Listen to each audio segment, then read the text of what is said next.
Talkers. Code Talkers. Focus question. Why were the Navajo Code Talkers so important to winning the war? Introduction. The date is February 19, 1945.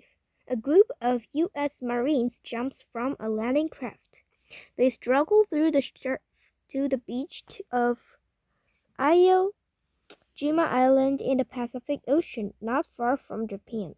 The Marines were greeted by a hail of gunfire from Japanese forces. Unsure of what to do or where to go, the group's leader radios his commander. All will be lost if the enemy learns of the group's plans. But the Marines have a secret weapon. They have a team of Navajo radio men trained to transmit messages in a code no one else can understand. Worldwide, the Navajo people call themselves Dane, which means the people. Philip Johnston's bright idea. In 1942, World War II was raging across the globe. Many nations, including the United States, have been swept into battle. Communication was vital to keeping troops safe and ready to do battle. However, the U.S. military had a serious problem. The enemy was getting hold of coded messages sent between units and decoding them. The Japanese were especially good at breaking U.S. codes.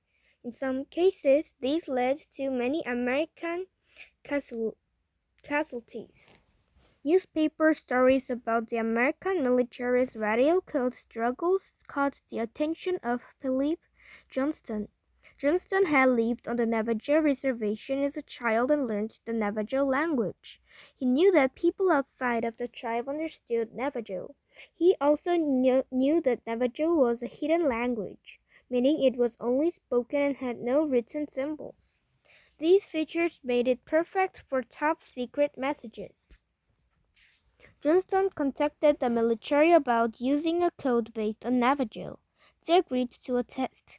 If Johnston could show that using Navajo was a fast and secure way to transmit messages, the U.S. military would try it.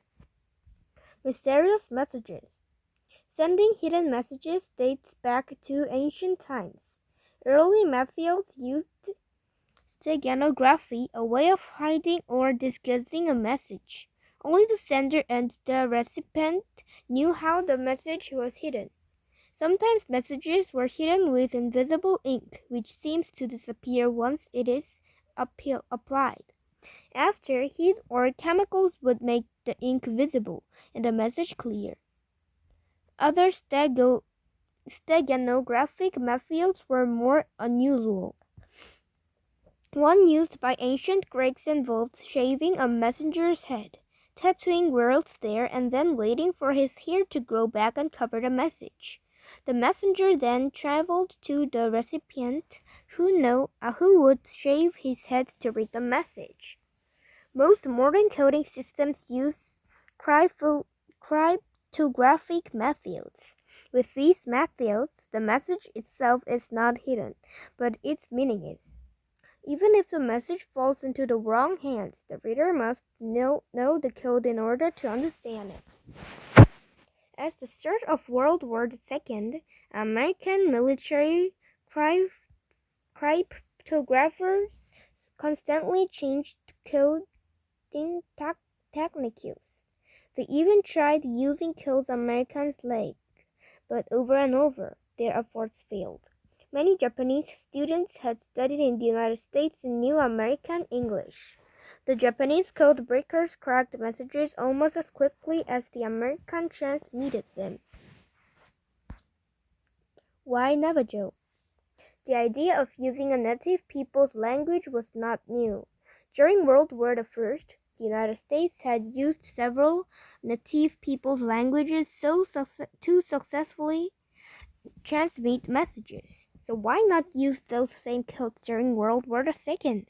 The reason is that after World War I, both Germany and Japan caught on. They sent students to the United States to learn about the different native people's languages. The U.S. military knew these.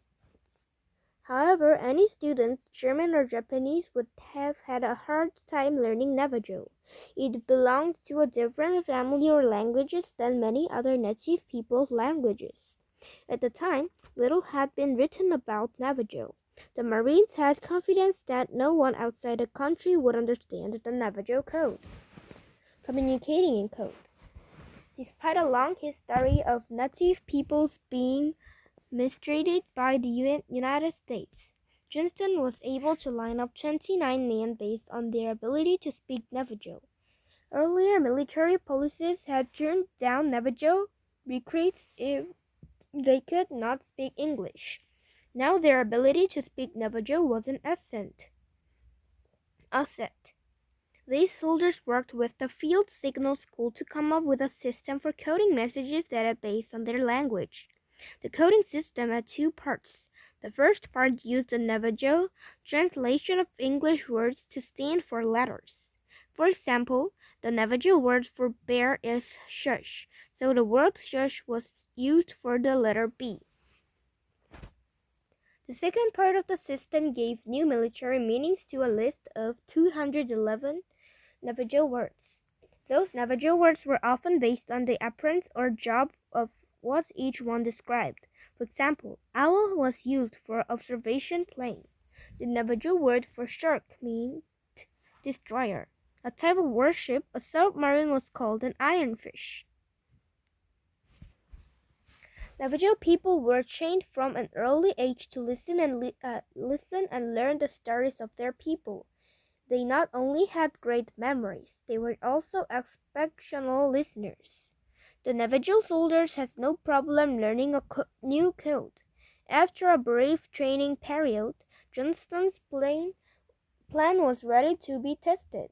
The Signal Corps did time trials to test how quickly and correctly the Navajo soldiers could transmit radio messages. The result was amazing.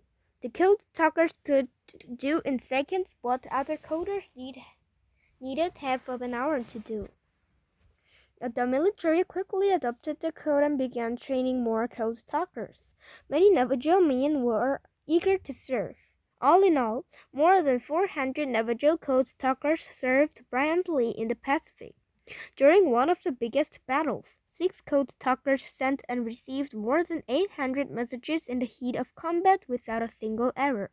One of those code talkers, Case Little, described his contribution to the battle. My weapon was my language, and that language probably saved countless lives. Unsung heroes. The Navajo code talkers played an important role in several battles fought in the Pacific during World War II. The Japanese could not make sense of the code. Even after Japan surrendered to the United States on September 2, 1945. The code remained a government secret. The code talkers could not talk about their experiences. They remained silent for years. Despite the code talkers' loyalty and patriotism, they returned to hard lives after the war. Jobs were tough to find for many former soldiers, and native peoples often faced discrimination. Navajo and other native peoples in Arizona and New Mexico could not vote until 1948. Those in Utah could not vote until 1957. Finally, in 1968, the secrecy around the Code Talker program ended. Then the world learned about the amazing contributions of these men. In 2000, President Clinton signed a law awarding medals to the 29 original Navajo Code Talkers. The Navajo language and the Code Talkers who spoke it led to the success of the code.